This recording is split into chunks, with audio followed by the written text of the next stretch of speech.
ನಮ್ಮ ಕರ್ನಾಟಕದಲ್ಲಿ ತಾಯಿ ಚಾಮುಂಡೇಶ್ವರಿ ನಡೀತಾರೆ ಅಂತ ಇಡೀ ದೇಶನೇ ನೋಡ್ಕೊಂಡು ಬರ್ತಾ ಇದ್ದೇವೆ. ಇಡೀ ನಮ್ಮ ಇಂಡಿಯಾದಂತ ಇಡೀ ಜನ ಬಂದು ಇಲ್ಲಿ ನೋಡ್ತಾರೆ ಅಂತ ಆ ತಾಯಿ ನಮ್ಮ ಚಾಮುಂಡೇಶ್ವರಿ ನಮ್ಮ ಕರ್ನಾಟಕದಲ್ಲಿ ಎಲ್ಲ ಪ್ರತಿಯೊಂದು ಬಂದು ನೋಡ್ತಾರೆ. ನಮ್ಮ ತಾಯಿ ಚಾಮುಂಡೇಶ್ವರದ ಆಶ್ರಯ ಅಂತ ಹೇಳ್ತಾರೆ. 5 ಬಾರಿ ಯಶಸ್ವಿಯಾಗಿ ಅಂಬಾರಿಯನ್ನು ಹೊರಟಿದ್ದಾರೆ ಈ ಒಂದು ಅಭಿಮನ್ಯು ಜೊತೆಗೆ ನೀವು ಕೂಡ ದಸರಾ ಯಶಸ್ವಿಯಾಗಿ ನಡೆಸಿದ್ದೀರಿ. ಏನು ಅನ್ನಿಸ್ತು ಈ ಬಾರಿ ಯಾವುದೇ ರೀತಿಯ ತೊಂದರೆ ಆಗುತ್ತೆ ಅಂತ ಅನ್ಸುತ್ತೆ ಅಥವಾ ಯಶಸ್ವಿಯಾಗಿ ಸಾಹೇಬರು ಈ ಸತಿ ಆನೆಗಳನ್ನ ನಡೆಯೋದ್ರಲ್ಲಿ ಸ್ವಲ್ಪ ಅತಿ ಕಮ್ಮಿ ಕಾಲಿಗಳು ಸೆಮಿಯೋದು ಜಾಸ್ತಿ ರೋಡಲ್ಲಿ ನಡೆಯೋದ್ರಲ್ಲಿ ಎಲ್ಲ ಕಮ್ಮಿ ಮಾಡಿಸ್ಕೊಂಡು ಬಂದ್ರೆ ನಮ್ಮ ಪ್ರಭುಗಳು ಸಾಹೇಬರು ಭಾಳ ಒಂದು ರೆಸ್ಟ್ ಕೊಟ್ಕೊಂಡು ಒಂದು ಯಾಕೆ ಮುಂದೆ ಆ ಟೈಮಲ್ಲಿ ಯಾವ ತೊಂದರೆ ತಾಪತ್ರೆ ಆಗಬಾರ್ದು ಅಂತ ಹೇಳ್ಬಿಟ್ಟು ನಮ್ಮ ಪ್ರಭುಗಳು ಸಾಹೇಬರು ಸ್ವಲ್ಪ ಆನೆಗಳನ್ನ ಸ್ವಲ್ಪ ವಾಕಿಂಗ್ ಮಾಡೋದ್ರಲ್ಲಿ ಒಂದು ರೆಸ್ಟ್ ಕೊಟ್ಟು ಒಂದು ಅವಕಾಶ ಮಾಡಿಕೊಟ್ಟೋದಕ್ಕೆ ನನ್ನ ಕಡೆಯಿಂದ ನಮ್ಮ ಪ್ರಭುಗಳು ಸಾಹೇಬರಿಗೆ ಒಂದು ಧನ್ಯವಾದ ಹೇಳಬೇಕು. ಜೊತೆಗೆ ಅಂಬಾರಿ ಹೊರದ ಜೊತೆಗೆ ಇತರ ಹೊಸ ಆನೆಗಳು ಕೂಡ ದಸರಾದ ಭಾಗ್ಯವಿದೆ. ಎಲ್ಲವನ್ನು ಕೂಡ ಅಭಿಮನ್ಯು ಜೊತೆಯಲ್ಲಿ ಕರ್ಕೊಂಡು ಹೋಗುವಂಥ ಜವಾಬ್ದಾರಿ ಕೂಡ ಇತ್ತು. ಅದನ್ನು ಹೇಗೆ ನಿಭಾಯಿಸ್ತಾ ಅಂತ ಹಂಗೆ ಅಂತ ಹೇಳಿದ್ರೆ ಸರ್, ಅದು ಇಲ್ಲಿ ನಾವು ಎಲ್ಲ ಇಡೀ ಬಂದಿರೋಂಥ 14 ಆನೆ ಮಾವುತ ಕವಡಿಗಳು ಮತ್ತು ಅದ್ರಲ್ಲಿ ಬಂದಿರೋಂಥ ಸ್ಪೆಷಲ್ ಆನೆ ಮಾವುತ ಕವಡಿಗಳು ಇರ್ತಾರೆ. ಜೊತೆಯಲ್ಲಿ ಆನೆಯವರು ಮಕ್ಕಳು ಸಹಿತ ಸಹ ಬಂದಿರ್ತಾರೆ. ಆನೆಗಳು ಫ್ಯಾಮಿಲಿಗಳು ಜೊತೆ ಬಂದಿರ್ತಾರೆ. ಅವರು ಆನೆ ಕಟ್ಟೋದ್ರಲ್ಲಾಗಿರಲಿ ಸ್ಪೆಷಲ್ನವರಾಗಿರಲಿ ಅಕ್ರಮ್ ಅವರಿದ್ದಾರೆ. ಸುಮಾರು ಜನ ಇದಕ್ಕೆ ಒಳ್ಳೆ ಕೆಲಸ ದೇವ್ರ ಕೆಲಸನ ಕೈ ಗುಡ್ಕೊಂಡು ತಗೊಬರ್ತಿದ್ದಾರೆ. ಎಲ್ಲ ದೇವ್ರ ಕೆಲಸಕ್ಕೆ ಎಲ್ಲರೂ ಒಳ್ಳೆ ಆಶ್ರಯಿಸ್ಕೊಂಡು ಮಾಡ್ಕೊಂಡು ಹೋಗೋಣ ಅಂತ ನಾವು ಆಶಿಸ್ತೀವಿ. ಕೊನೆಯದಾಗಿ ಏನು ಹೇಳ್ತೀರಿ ಈ ಒಂದು ದಸರಾ ಮಹೋತ್ಸವದಲ್ಲಿ ಭಾಗಿಯಾಗಿದ್ದಕ್ಕೆ ಮತ್ತೆ ನೀವು ಮತ್ತೆ ಕಾಡಿಗೆ ಹೊರಡ್ತೀರಿ, ಈ ದಸರಾ ಬಗ್ಗೆ ಏನು ಹೇಳ್ತೀರಿ?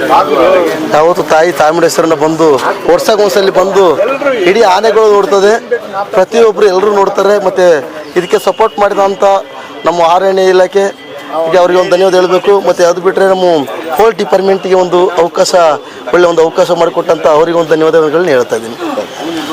ಇಷ್ಟು ಕೂಡ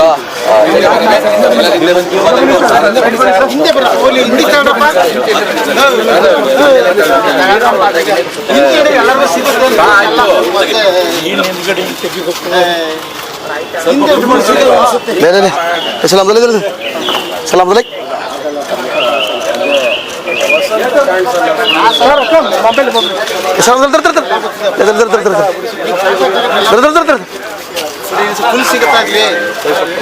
ಸ್ವಲ್ಪ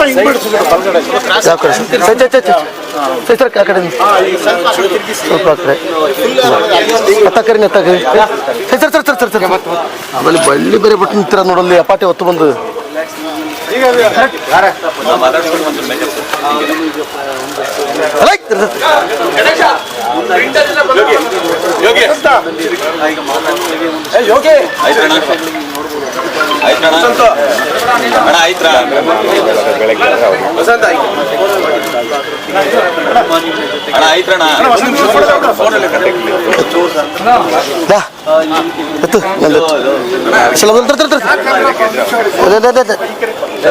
ಸೈಡ್ ಫೋನ್ ಹಿಡಿಯಬಡತ್ತ ಅಲ್ಲಿ ಸೈಡ್ ಬಾತ್ತ ಆ ಕಡೆ ಸಡ್ಡುಗು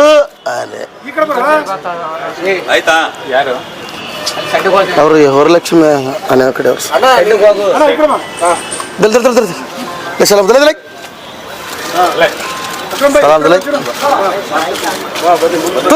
ಪುನಃ